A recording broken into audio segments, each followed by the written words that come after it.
दोस्तों, क्या कभी आपने अपने स्कूल या कॉलेज के दिनों को याद करके आपकी आंखों में आंसू आ गए हैं? जब दोस्ती ही सब कुछ हुआ करती थी, जब दोस्तों के साथ बिताए वो पल कभी ना भूलने वाले होते थे। तीन इडियट्स ने हमें वही यादें फिर से ताजा कर दी। पर क्या आपने कभी ये सोचा है कि इस फिल्म के पीछे कुछ ऐसी बातें भी छुपी हैं जो अगर हम असली जिंदगी में अपनाएं तो हमें काफी नुकसान हो सकता है? आज हम बात करेंगे सिर्फ इसके भावुक और फील गुड लम्हों की नहीं, बल्कि उन खामियों की जो असल जिंदगी में हमें भ्रमित और गलत दिशा में ले जा सकती है। तो तैयार हो जाइए एक भावनात्मक और आंखें खोल देने वाली यात्रा के लिए। रैंचो के संवाद हमें प्रेरित करते हैं, सक्सेस के पीछे मत भागो, एक्सीलेंस का पीछा करो। पर सच्चाई यह है कि आज के जमाने में सिर्फ एक्सीलेंस से करियर नहीं बनता। फिल्म यह नहीं दिखाती कि रैंचो के बाद फरहान और राजू की असल जिंदगी की चुनौतियां क्या होती। क्या उनके माता पिता उन्हें सच में स्वीकार कर लेते? क्या फरहान वाइल्ड लाइफ फोटोग्राफर बनकर आर्थिक रूप से सुरक्षित हो पाता? फिल्म हर कठिनाई का हल या तो कॉमेडी में देती है या फिर किसी चमत्कार में, जबकि असल जिंदगी में काफी कुछ बलिदान करना पड़ता है। असल जिंदगी में एक सच्चे दोस्त को यह कहना चाहिए, भाई अच्छी बात है कि तुझे फोटोग्राफी का शौक है, लेकिन तूने 4 साल इंजीनियरिंग की पढ़ाई की है। पहले एक नौकरी ले ले और साथ में अपने पैशन को एक्सप्लोर कर। जब अपने पैशन से पैसा कमाने लगे तब नौकरी छोड़ देना। यह एक परिपक्व सोच और सलाह होती है। अगर आप अपने पैशन से अच्छा पैसा नहीं कमा पा रहे तो आपको अपने फैसले बदलने पड़ते हैं। फिल्म कहती है ऑल इज वेल, लेकिन क्या सब कुछ सच में ठीक होता है? राजू ने इंटरव्यू में जिस रवैये और लहजे में बात की और फिर भी सिलेक्ट हो गया। असल जिंदगी में ऐसा करने पर रिजेक्शन तय होता है।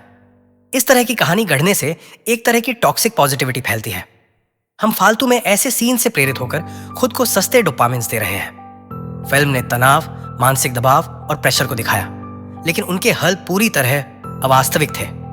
रैंचो जैसा इंसान एक रेयर एक्सेप्शन है, नियम नहीं। 18 से 20 साल का एक किशोर आजकल बहुत दबाव में जी रहा है। पढ़ाई का दबाव, माँ बाप की उम्मीदों का दबाव। लेकिन इस दबाव से सही तरीके से कैसे निपटे, यह चीज फिल्म में कहीं नहीं दिखाई गई। हर परिस्थिति में सिर्फ बच्चों का ही फर्ज नहीं होता कि माँ बाप को समझाए। कभी कभी बच्चों को भी माँ बाप के दृष्टिकोण से चीजों को देखना और समझना पड़ता है। अगर फिल्म में यह दिखाया जाता कि कैसे एक किशोर हॉस्टल की जिंदगी जीता है, घर से दूर, अकेला, रोज नई चुनौतियों का सामना करता है, पढ़ाई का प्रेशर झेलता है और समाज और माता पिता की उम्मीदों पर खरा उतरने की कोशिश करता है, तो कहानी ज्यादा वास्तविक और जुड़ाव भरी होती। इस उम्र में हर कोई उसे समझाने आता है, क्या करना चाहिए, कैसे करना चाहिए, कैसे सफल बनना चाहिए, लेकिन कोई भी उसे समझने नहीं आता, जो बस उसके जज्बातों को समझे, बिना सलाह दिए, बिना जज किए। यही एक भावनात्मक खालीपन होता है जो अक्सर अनदेखा कर दिया जाता है, लेकिन इसकी सबसे ज्यादा जरूरत होती है। अगर फिल्म इस पहलू को दिखाती तो वो सिर्फ एक कहानी नहीं रह जाती, बल्कि लाखों किशोरों की असल जिंदगी का आईना बन जाती।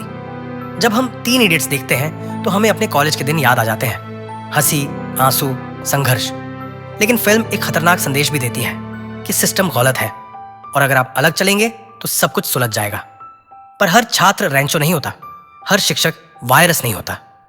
फिल्म ने एक पक्षपाती दृष्टिकोण दिखाया, जिसमें सिस्टम विलन है और हीरो वही है जो विद्रोह करे, जबकि असली विकास समझौते और सिस्टम को समझने से आता है, ना कि उससे भाग जाने से।